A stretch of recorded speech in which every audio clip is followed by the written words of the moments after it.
रिंकू, हाँ जी, ये देख। आगे तो चले। सत श्री अकाल बीजी। सत श्री अकाल पुत्र। अब साफ दिखाई दे रहा है बीजी। बहुत साफ दिखाई दे रहा है। बीजी इतने टाइम बाद नए चश्मे बनवा ही लिए। किसी अपने ने पैसे भेजे और हर महीने पैसे भेजेंगे। वाह। ਫੋਨਾਂ ਤੇ ਟੂ ਟੂ ਹੋਊਗੀ ਤੁਹਾਡੇ 1 ਤਰੀਕ ਤੋਂ ਬਾਅਦ। ਇਹ ਤੁਹਾਡੇ ਪੈਸੇ ਨੇ, ਇਹਦੇ ਨਾਲ ਕੋਈ ਅਮੀਰ ਨਹੀਂ ਹੋ ਜਾਣਾ ਤੁਸੀਂ। ਮਾਵਾਂ ਭੈਣਾਂ ਨੂੰ ਸਤਿਕਾਰ ਦੇ ਕੇ ਮੈਨੂੰ ਖੁਸ਼ੀ ਮਿਲਦੀ ਹੈ ਇਸ ਗੱਲ ਦੀ। मुख्यमंत्री माँ बेटी सत्कार योजना, आपका अपना भगवंत मान। इसमें मंत्रियों के त्याग पत्र नहीं होते हैं भैया, वो यूपीए गवर्नमेंट नहीं है, एनडीए गवर्नमेंट है। नमस्कार, आप देख रहे हैं 4 PM और मैं हूं आपके साथ सिमरन। क्या हुआ जब केंद्रीय शिक्षा मंत्री धर्मेंद्र प्रधान ने अचानक अपने पद से इस्तीफा दिया? कैसे मोदी की सबसे बड़ी हार पे दिल्ली की सड़कों पे छात्र मनाने लगे जश्न, और क्या नागपुर के दबाव के चलते मोदी ने टेके घुटने? दोस्तों, केंद्रीय शिक्षा मंत्री धर्मेंद्र प्रधान ने अपने पद से इस्तीफा दे दिया है, या यूं कहें कि देश के छात्रों ने धर्मेंद्र प्रधान से उनका इस्तीफा ले लिया है।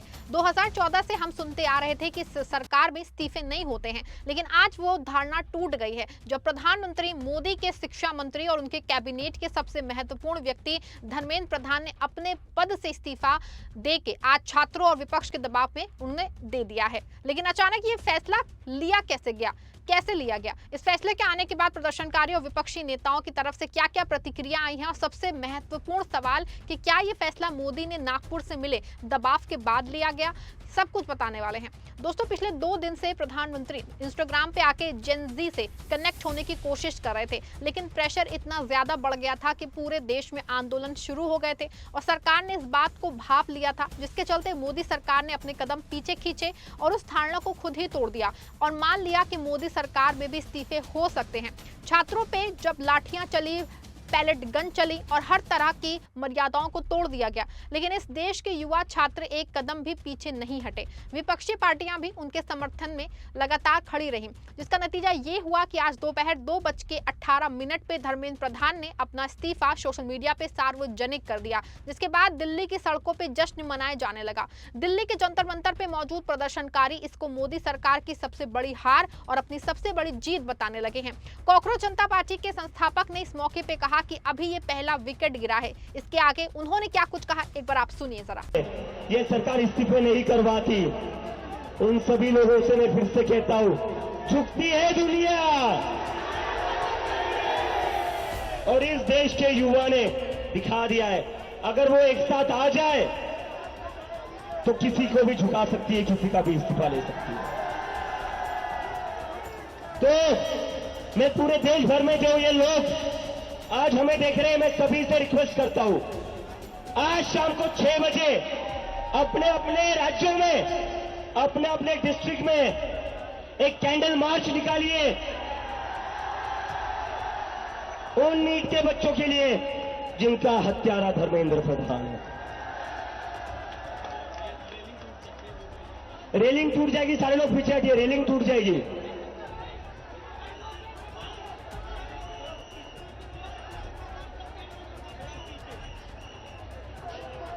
रेलिंग से सारे लोग पीछे हट जाइए।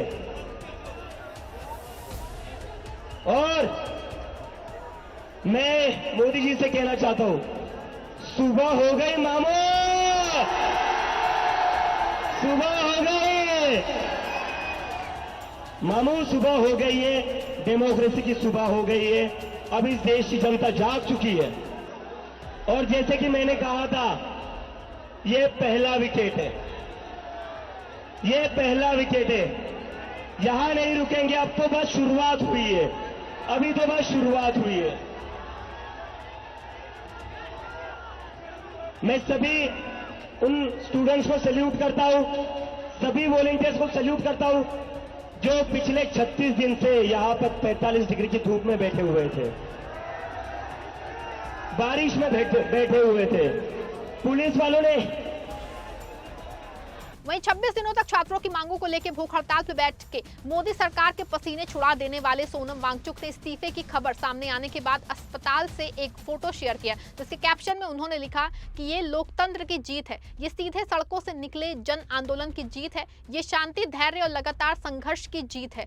सीजेपी देश के जेनजी युवाओं और उन सभी नागरिकों को बधाई जिन्होंने डर और डर के माहौल को छोड़ के देश के हर कोने से आवाज उठाई है। अब जवाबदेही के बाद बारी है सुधारों की। अब देखिए, एक तरफ जहां कॉकरोच जनता पार्टी के खेमे में खुशी मनाते हुए दिखाई दे रहे हैं, वहीं उनके साथ देश की तमाम विपक्षी पार्टियां मोदी सरकार के अहंकार को तोड़ के ये बता दिया है कि ये देश में सिर्फ 2 लोगों की मनमानी से नहीं चलने वाला है।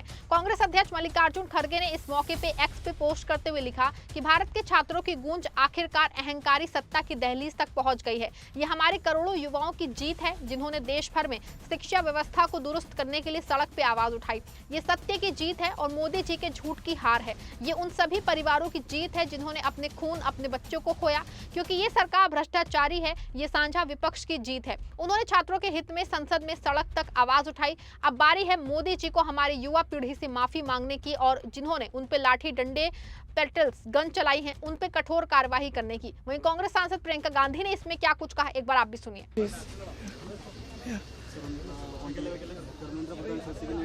Yes, so I'm very, very happy for many reasons.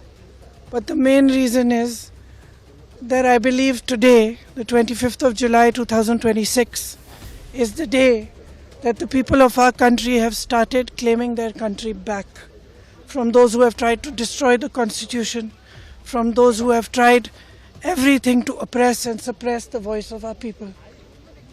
I believe that this is a victory for the youth of India. I am so proud of each one of them who has gone and stood there. They have done it exactly in the way that Mahatma Gandhi taught us. They have done it non-violently. Pellet guns were fired at them. Tear gas was fired at them. They were beaten with lathis. They had injuries, serious injuries, but they did not bend. The government had to bend to their will. And that is a lesson for every ruler of this country from now to forever. You have to listen to the will of the people.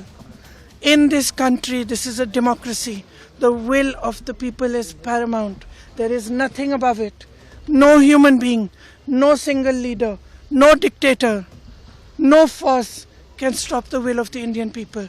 Today this has been proved by our students, by our young people. And they have stood there regardless, everywhere, not just in Delhi, across India. They have not cared about any political party, anybody who is trying to make politics out of it, anything. They have not cared. They have stood for what they believed was right. They have fought for what they believed was right. And this is their victory. I give them my compliments. We in the Congress party have tried our best to support them in the strongest way possible. Rahul Gandhi ji has been talking about this issue of paper leaks and exams for a long time. For a long time. I think it's been over 2 or 3 years that he's been raising this issue.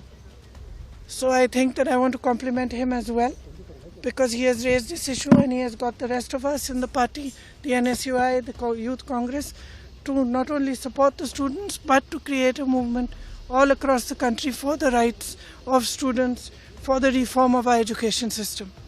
So now I think this is the beginning. But I'm really, really happy. I got a little bit emotional when I heard this news, because many times in these last 10 or 12 years I've thought to myself, when are our young people going to wake up? Look what is being done to our country. RSS is filling the entire educational system. Every post, every vice chancellor, the ideology of our forefathers has been broken down. Force is being used against young people, against anybody who raises their voice and protest. So today I'm a very happy person, because the youth of our country has spoken and nobody can ever dare to silence their voice. अब देखिए, एक तरफ जहां देश की जनता धर्मेंद्र प्रधान के इस्तीफे के बाद जश्न मना रही है, तो वहीं कुछ लोग इस सोच में पड़े हैं कि आखिर मोदी सरकार ने इतना बड़ा फैसला लिया कैसे। जो काम मोदी सरकार में 12 सालों में नहीं हुआ वो कैसे हो गया। क्या सिर्फ आंदोलनों और विपक्ष के दबाव के आगे ही मोदी सरकार झुक गई, या इसमें संघ की तरफ से कोई दबाव बनाया गया। क्योंकि आपको बता दें कि इस फैसले से ठीक एक रात पहले यानी कि शनिवार को आरएसएस प्रमुख मोहन भागवत दिल्ली में ही थे और वहां वो एक कार्यक्रम में पहुंचे थे, जहां उन्होंने एक तरीके से सरकार की नसीहत देते हुए कहा कि आज की नई पीढ़ी बहुत सारे सवाल पूछती है, हमें आदेश देने के बजाय उनसे बातचीत करनी चाहिए। मोहन भागवत ने जेन जी को लेकर मोदी को आईना दिखाते हुए कहा कि नई पीढ़ी प्रश्न पूछती है, उसे डायरेक्शन नहीं, उसे डिस्कशन की जरूरत है। अभी ऐसा नहीं है, नई पीढ़ी प्रश्न पूछती है, उनको तर्क बताना पड़ता है। जो सारा भौतिक साधनों से प्रचार का मारा उन पर होता है, उसमें से भूल भुलैया उत्पन्न उनसे उनको बाहर निकालना पड़ता है। तो एक तो बहुत अधिक अपनापन देने की जरूरत है, समय देने की जरूरत है और संवाद करने की जरूरत है। डिक्टेशन नहीं, डिस्कशन,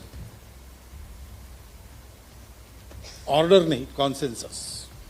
दोस्तों, धर्मेंद्र प्रधान का इस्तीफा सिर्फ एक मंत्री के पद छोड़ने की खबर नहीं है, बल्कि ये उस संदेश का प्रतीक बन गया है कि लोकतंत्र में जनता की आवाज को हमेशा के लिए दबाया नहीं जा सकता है। जिस सरकार के बारे में कहा जाता था कि वो किसी भी दबाव के आगे नहीं झुकेगी, उसी सरकार को आखिरकार छात्रों के आंदोलन, विपक्ष की एकजुटता और बढ़ते जन दबाव के सामने फैसला जो है वो बदलना ही पड़ गया। अब सबसे बड़ा सवाल यही है कि क्या सिर्फ एक इस्तीफे से देश की शिक्षा व्यवस्था, सारी समस्याएं उसकी खत्म हो जाएंगी। क्या पेपर लीक, भर्ती घोटाले, छात्रों पे कई कार्रवाई के जिम्मेदार लोगों पे भी जवाबदेही तय होगी। क्योंकि छात्र साफ कह रहे हैं कि उनकी लड़ाई किसी एक चेहरे के खिलाफ नहीं है, बल्कि पूरे व्यवस्था में बदलाव के लिए है। इसीलिए असली परीक्षा अब मोदी सरकार की है कि वो सिर्फ चेहरा बदलती है या सच में शिक्षा व्यवस्था में ऐसे सुधार करती है जिनकी मांग देश का युवा लंबे समय से करता आ रहा है। इस खबर पे आपकी क्या राय है, कमेंट में जरूर बताइए। वीडियो को लाइक और शेयर करिएगा।